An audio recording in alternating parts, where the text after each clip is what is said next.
LCM, जिसको हिंदी में बोलते हैं लघुत्तम समापवर्त्य।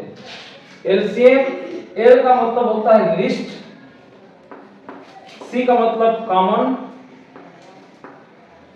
और एम का मतलब होता है मल्टीपल। मल्टीपल हिंदी में कहें तो लिस्ट का मतलब सबसे छोटी, कॉमन यानी होता है जो सर्वनिष्ठ होता है, समान होता है, और मल्टीपल यानी होगा आपका गुणज। यहां पर लघुत्तम समापवर्तक का भी अर्थ यही होता है, लघुत्तम यानी सबसे छोटा। यहां पर समापवर्त्य है जहां दो शब्द है सम और अपवर्त्य। सम यानी होता है समान और अपवर्त्य यानी होगा गुणज। गुणज का मतलब कि जिस तरह से गुणा के द्वारा नए नए संख्या बनते हैं उसको गुणज कहा जाता है। जैसे 2 का गुणज कहें तो 2 एकम 2, 2 दूनी 4, 2 तिया 6। देखिए गुणा के द्वारा जो है नई नई संख्या बन रही है, तो ये 2 का गुणज जो है 2 है, 4 है, 6 है, आगे हम देखें 8, 10, 12, ये अनंत तक जो इस प्रकार से संख्या बनती जाएगी। तो गुणज का मतलब आप समझ गए होंगे। एक प्रकार से इसको सरल भाषा में बोल देते हैं कि 2 के पहाड़ा में जो शामिल है वो सब 2 के गुणज कहलाते हैं या 2 के अपवर्त्य कहलाते हैं। तो इस प्रकार से ये अपवर्त्य हुआ, अपवर्त्य का अर्थ होता है गुणज। तो हम पढ़ रहे हैं यहाँ पर एलसीएम, जिसको कहा जाता है लघुत्तम समापवर्त्य। जैसा कि एक प्रश्न है 8, 12 और 15 का लघुत्तम समापवर्त्य निकालो, एलसीएम निकालो।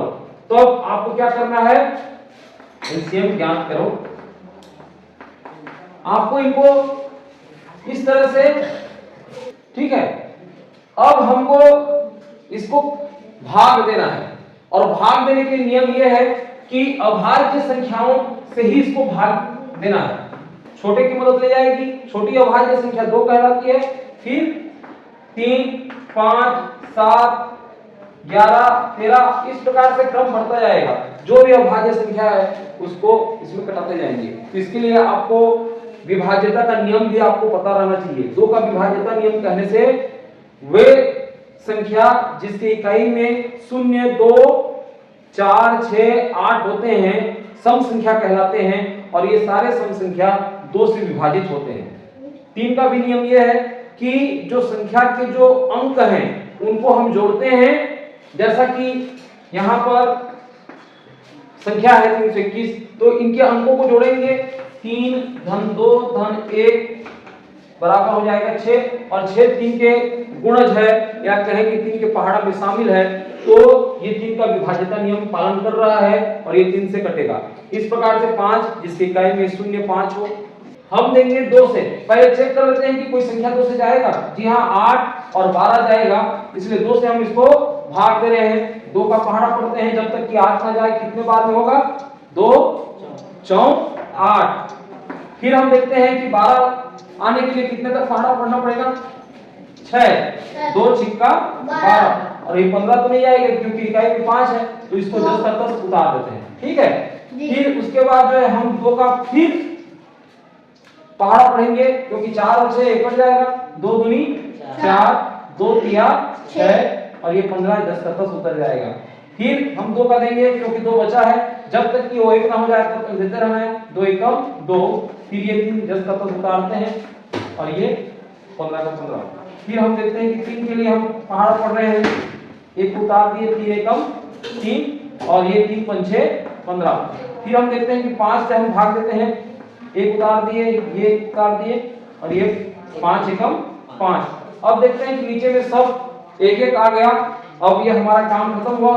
हर संख्या को हमने विभाजित कर दिया है, और तीनों का जो हम साझा रूप से जो गुणनखंड है उसको यहाँ पर लिख लेते हैं।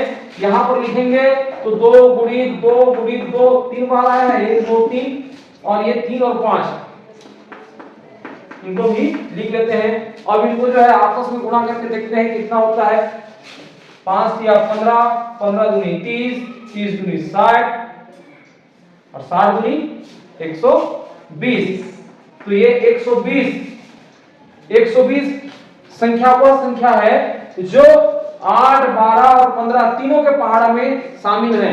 यह भी कह सकते हैं कि 8 12 और 15 120 को विभाजित कर लेती हैं। ये तीनों का जो है साझा रूप से गुणज है, गुणा से आया हुआ है, ठीक है। और 120 के ये सब क्या है, गुणनखंड है, गुणा के रूप में खंड खंड में बटा हुआ है, और ये गुणज है।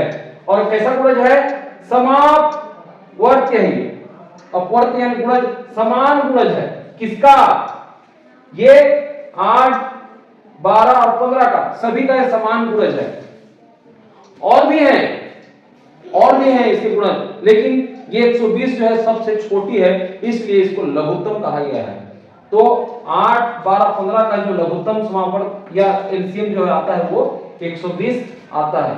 आशा है आपको जो है इस प्रकार से लघुत्तम समापवर्त क्या होती है ये समझ में आ गया होगा, और इससे संबंधित जो भी एक गणित होती है उसको भी आप बना लोगे। उदाहरण के माध्यम से हम आपको इस चीज को बताने का प्रयास किया। तो कोई प्रश्न है इस पर? लघुत्तम क्या होती है समझ नहीं आया?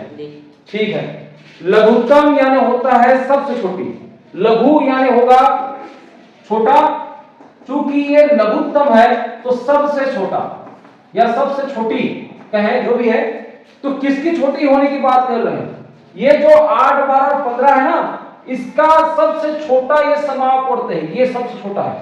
तो क्या और भी समापवर्त हैं? जी हाँ, बिल्कुल और होंगे, जैसे कि 240, इसी का हम देखें आगे में, फिर ये बढ़ता जाएगा। तो उस तरह से हम देखते हैं कि इन तीनों का साझा रूप से जो अपवर्त्य है, जो गुणज है, उसमें सबसे छोटा। इसके नीचे में जैसे और भी संख्याएं हैं, वो या तो समापवर्त्य नहीं रहेंगी, तो उसको कैसे छोटा मानेंगे? सबसे पहली शर्त तो ये होना चाहिए कि समापवर्त्य होना चाहिए, लेकिन समापवर्त्य के बीच में जो सबसे छोटा है वो 120 है, इसलिए ये लघुत्तम इसको कहा गया है। ठीक है।